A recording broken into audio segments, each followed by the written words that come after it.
और अमेरिका के ओहियो में एक बड़ा विमान हादसा हो गया है, जहां एक विमान के क्रैश होने के बाद भीषण आग लग गई और इसी में 2 लोगों की दर्दनाक मौत हो गई।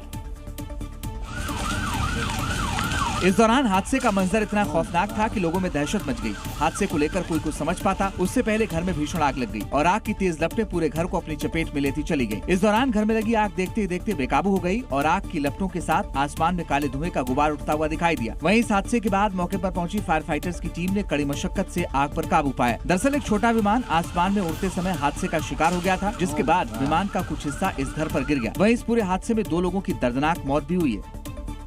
तो बिहार में शराबबंदी है, लेकिन उसके बावजूद भी लोग शराब की तस्करी करने से यहाँ बाज नहीं आते हैं। शराब लाने को लेकर लोग दूसरी अलग अलग जगहों से अलग अलग हथकंडे अपनाते हैं, जो कई बार पकड़े भी जाते हैं। हाईटेक शराब तस्करी की ये तस्वीरें धनबाद से पटना जाने वाली गंगा दामोदर एक्सप्रेस की हैं, जहां पुलिस ने शराब तस्करी का भंडाफोड़ किया। खुफिया सूचना पर ट्रेन में छापेमारी के बाद पुलिस ने भारी मात्रा में शराब की बोतलें जब्त की, जो कि कोच के ऊपर के हिस्से में छिपाकर रखी हुई थी। आप देख सकते हैं ये कितना तादाद में ये डियर का खेप है और इस तरह से ये ऊपर में लॉक करके जा रहा है। वहीं ट्रेन से छापेमारी के दौरान बरामद की गई बोतलों को पुलिस ने अपने कब्जे में ले लिया। इसके साथ ही अब तस्करों को लेकर तलाशी अभियान तेज कर दिया गया।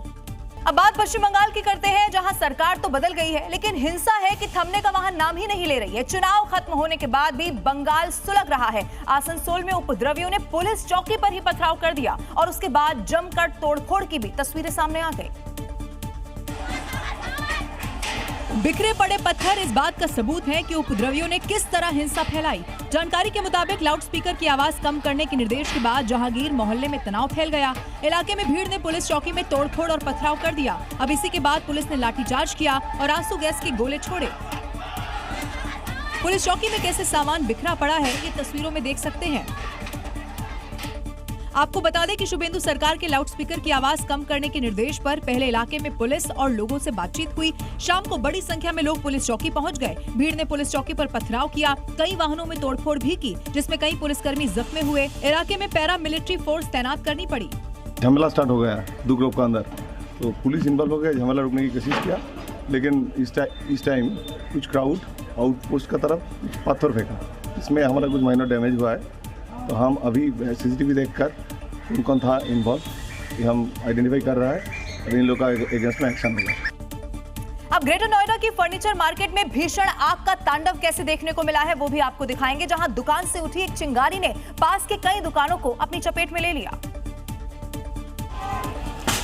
इस दौरान फर्नीचर मार्केट में लगी आग इतनी तेज थी कि कई दुकानें एक साथ धू कर जलने लगी। आसमान में कई फीट ऊपर उठी आग की लपटें दिखाई दी हैं। इसी के साथ काले धुएं का घना गुबार भी देखने को मिला। देर शाम लगी आग से इस दौरान लोगों में हड़कंप मच गया। मौके पर अफरा तफरी का मंजर भी नजर आया, जिसके बाद सूचना पर 30 से ज्यादा फायर ब्रिगेड की गाड़ियां पहुंची और घंटों की कड़ी मशक्कत के बाद आग पर काबू पाया गया। बताया जा रहा है कि फर्नीचर मार्केट के चलते दुकानों में ज्यादातर सामान लकड़ी के थे। अब इसी के चलते आग देखते ही देखते बेकाबू होती जा रही थी, लेकिन समय रहते दमकल कर्मियों ने आग पर काबू पाया। वहीं इस भीषण आग में लाखों का नुकसान बताया जा रहा है। फिलहाल मार्केट में आग किन कारणों से लगी, इसका अभी खुलासा नहीं हुआ। और आइए अब आपको पंजाब के होशियारपुर से सामने आई एक हादसे की दिल दहला देने वाली तस्वीरें हम दिखाएंगे, जहां एक 4 साल का मासूम करीब 9 घंटे की जद्दोजहद के बाद बोरवेल से निकाला गया। इन तस्वीरों को देखकर अंदाजा लगाना मुश्किल नहीं है कि मासूम 9 घंटे तक किस तरह जिंदगी और मौत से जंग लड़ता रहा। बताया जा रहा है कि खेलते खेलते 3 साल का मासूम बोरवेल के लिए खोदे गए गड्ढे में जा गिरा। सूचना मिलने पर प्रशासन में हड़कंप मच गया। मौके पर प्रशासन, पुलिस और स्थानीय लोगों ने रेस्क्यू किया। इस दौरान लुधियाना से भी एनडीआरएफ मौके पर पहुंचकर रेस्क्यू में जुट गई। बच्चे को बोरवेल के अंदर पाइप के जरिए ऑक्सीजन के साथ खाने का सामान पहुंचाया गया। गनीमत रही कि करीब 9 घंटे की कड़ी मेहनत के बाद बच्चे को सुरक्षित निकाल लिया गया। अब उसकी हालत खतरे से बाहर बताई जा रही है। परिवार वालों की माने तो करीब 2 सप्ताह पहले 15 फीट का गड्ढा खोदा गया था, जिसे भरा नहीं गया और इसी बोरवेल में मासूम वंश गिर गया था। यह हादसा प्रशासन की लापरवाही पर भी बड़े गंभीर सवाल खड़े कर रहा है।